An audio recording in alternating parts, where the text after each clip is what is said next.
Well, good morning. Granny Gear here for Old Guy on a Bike on yet another cold and blustery day here in Southern California. But today on my front porch studio, well, what's behind me is something I think is pretty exciting. We're going to get to that in this video.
Behind me is a beautiful carbon road bike.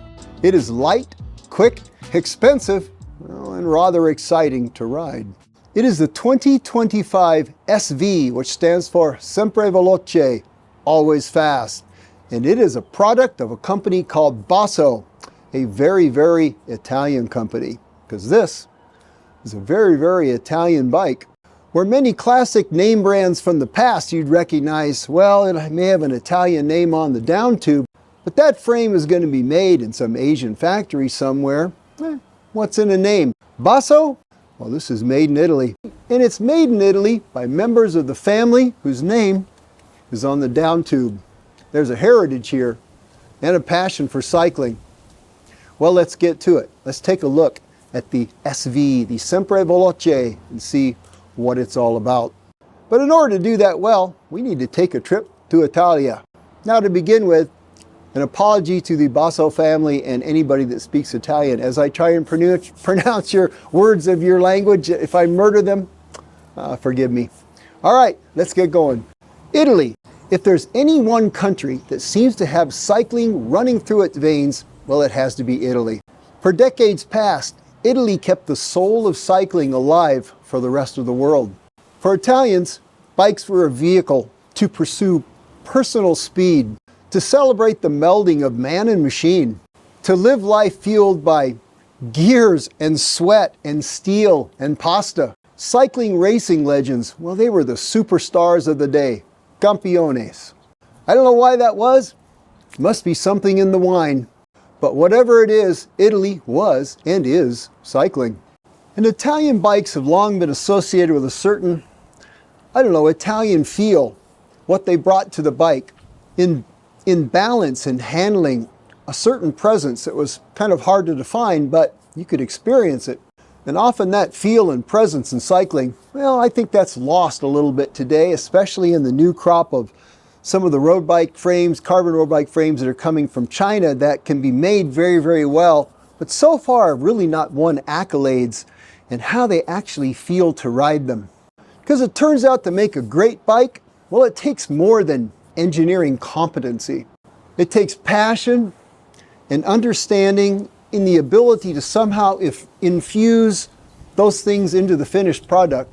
Turns out that when it comes to making a bicycle, average is easy, but great is not. Late in 2024, I was contacted by a bike company that I was not familiar with the name at all. I don't remember ever hearing of it before. They liked what they had seen on this YouTube channel. They liked what I bring to the channel. And more importantly, they had a lot of faith in you, my audience, because they felt you as a user group, as a rider group, well, they thought that you were the people they were making this SV for. So an arrangement was made and an SV was ordered with my name on it. Now, to be transparent, this was provided to me at no cost. I have no prior arrangements with Basso up to this point, and what I say is up to me, so I can be honest and transparent. What I feel about this bike, the riding is yet to come, and I'll be getting back to that later in the video. But thanks to Basso for having the faith in me and in this channel and in you to provide this beautiful bicycle for me to ride. Molto bene, grazie Basso. Meanwhile, as I waited for that day to arrive, well, I had some reading to do, because I needed to know more about Basso and about the SV that was headed my way.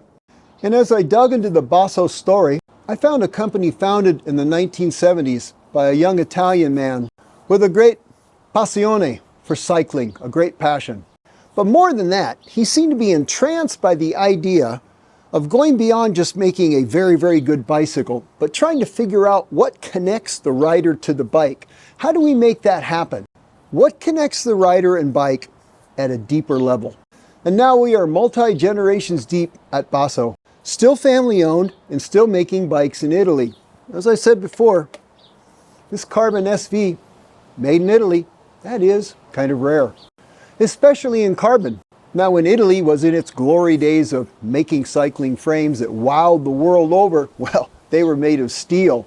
Well, that ship has passed and it sailed to the east in the direction of Asia, because that's where most of all carbon bike frames are made, is in China or Taiwan or other places like that.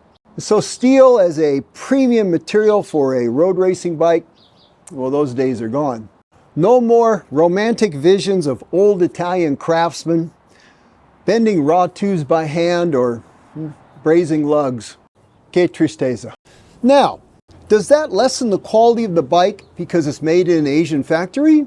No, not really. The Chinese have the technology and the skills to make excellent carbon bike frames. But having an Italian name on a made in Chinese factory bike feels like a letdown to many. But having an Italian name on the down tube and having been developed and made in Italy by persons who bear the family crest, so to speak, well, for some folks out there, well, that matters. The word that comes to mind is autentico, authentic.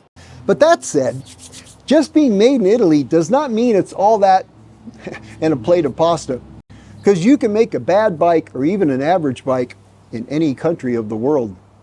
All right, enough about that. Let's get to the bike itself.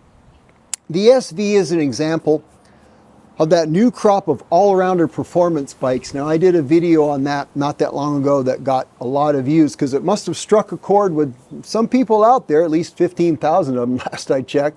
And the idea is bikes that are bridging that gap between a full-on hardcore race bike that might be too much for an old guy like me, and yet the more staid, more sedate, more upright endurance bikes of days gone by, walking that fine line. And really, that is exactly where Basso has positioned the SV.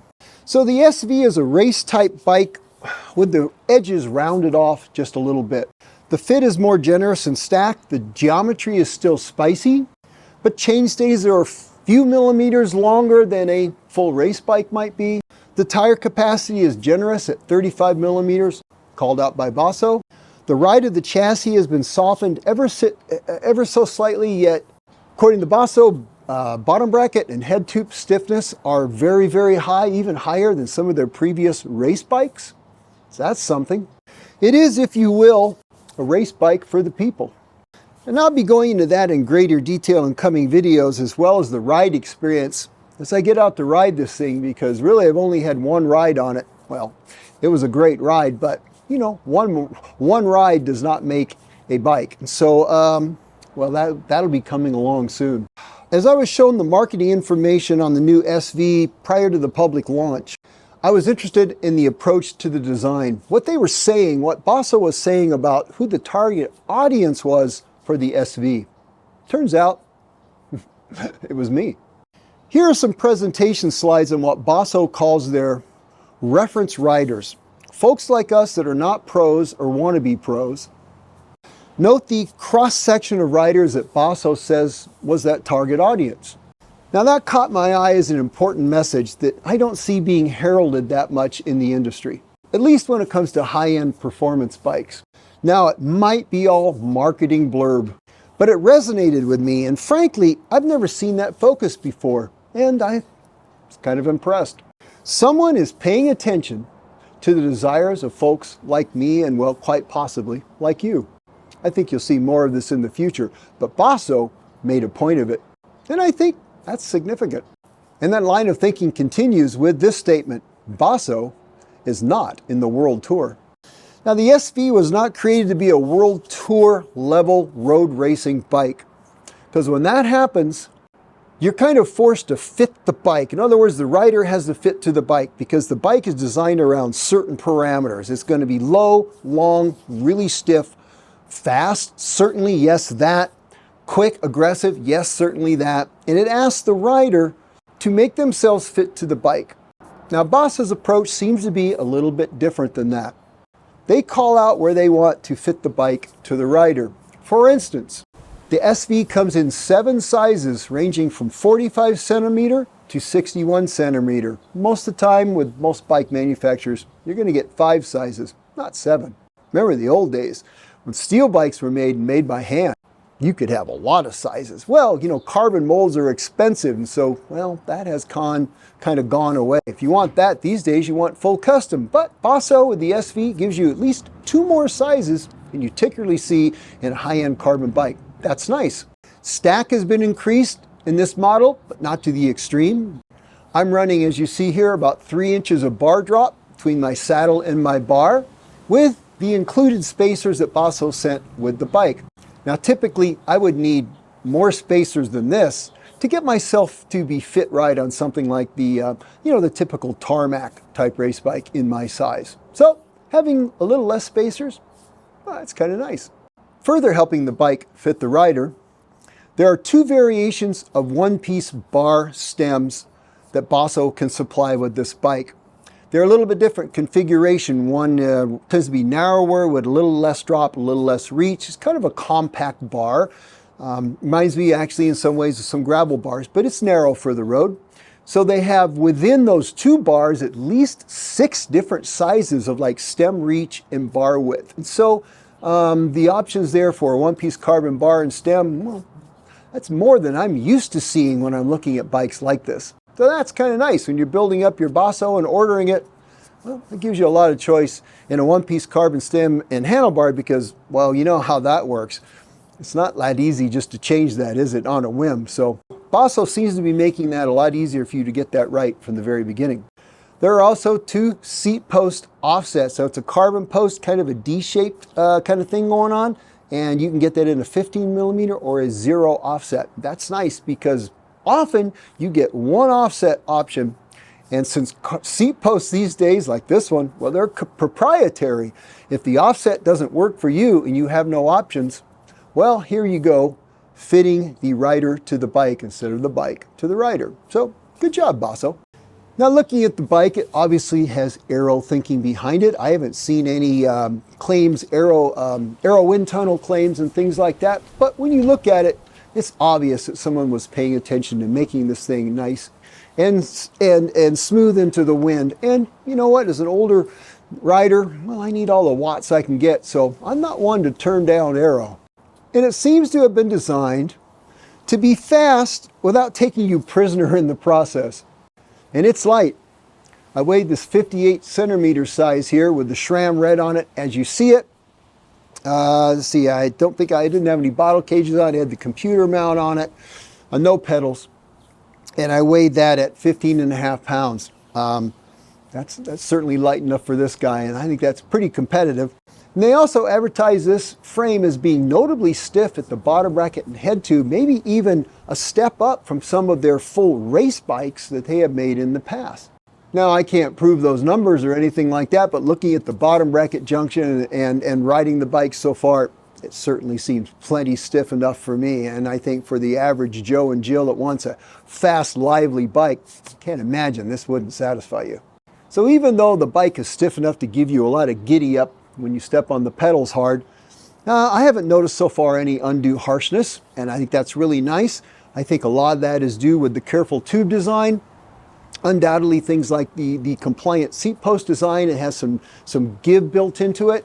And we'll get into their unique clamp system for that later, because sometimes on these carbon frames, the seat post clamp is a real bodge. This one looks like it's going to be quite good. We shall see, we shall see. And of course, you can't forget how much tires. The modern carbon wide wheel with a low pressure big tire, what that brings to the comfort and performance of road cycling for guys like me is huge. These Fulcrum Shark wheels, they're 25 millimeters internal. They're pretty light. We'll get to all that details in another video. But that's a 32 millimeter Conti GP5000. It measures 34 and tubeless. I'm still playing with tire pressure, so I'm not going to throw a number out there yet. I'll find out what makes me happy. But it's a pretty sweet ride. You're not going to mistake this for some cruiser, but it didn't beat me up so far either. And that is very, very nice. All right, let's talk pricing and value. This, as you see it here, is a very expensive bicycle. Price is over $12,000 with the top of the line SRAM red, these Fulcrum Shark carbon wheels. It's a carbon railed saddle that was supplied with it, the one-piece bar stem combination, and on and on.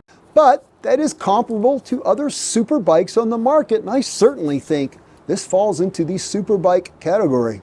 Now the SV frame set, that includes, let's see, frame, fork, headset, seat post, oh, and the one-piece bar stem combo of your choice. So it's $6,629, $6,629. It's quite a bit of money, but it actually is quite a complete package, isn't it? So for instance, I was looking at the website for Specialized for the Tarmac SL8 S-Works. That has a frame set as well.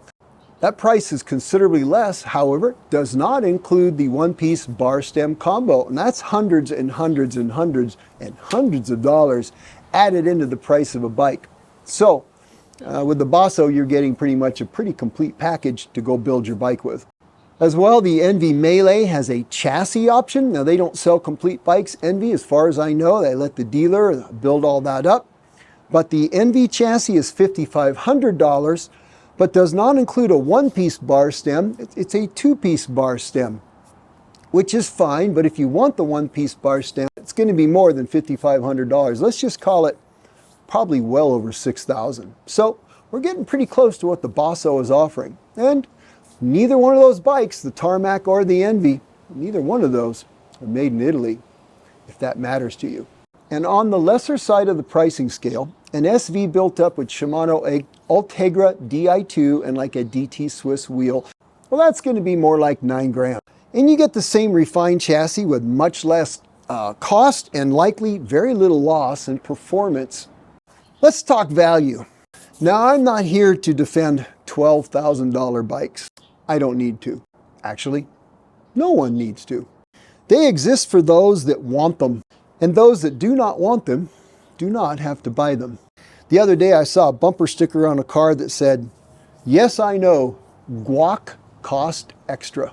To explain that for those not immersed in Southern California culture, we are heavily influenced by Hispanic cultures here in Southern California.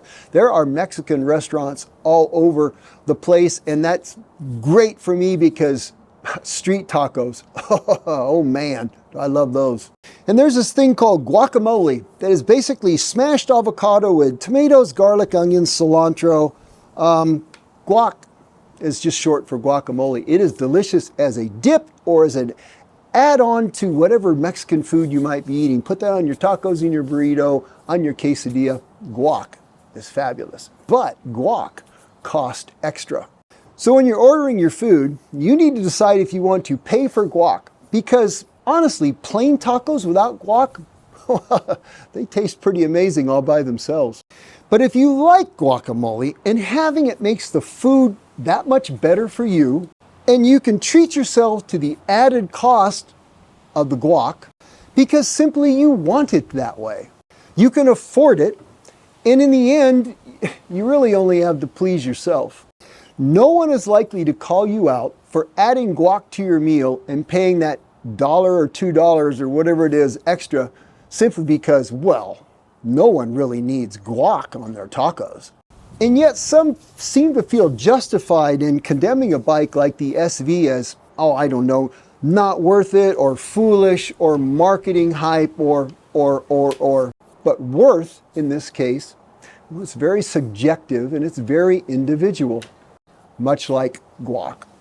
It is light, It is sleek. It is expensive. It is uncommon. It is, well, to use a word, bellissima.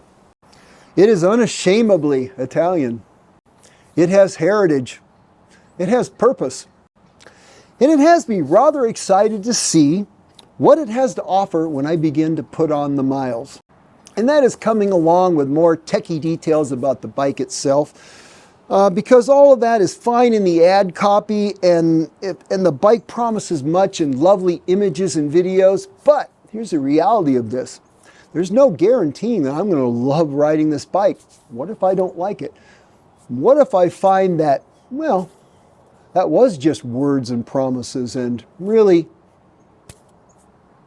because the proof, as they say in Italy, is not in the recipe, it's in the budino, which, as you all know, is Italian for pudding. All right, you guys have a great weekend or weekend, and as always, you go ride your bikes. Or should I say, ciao.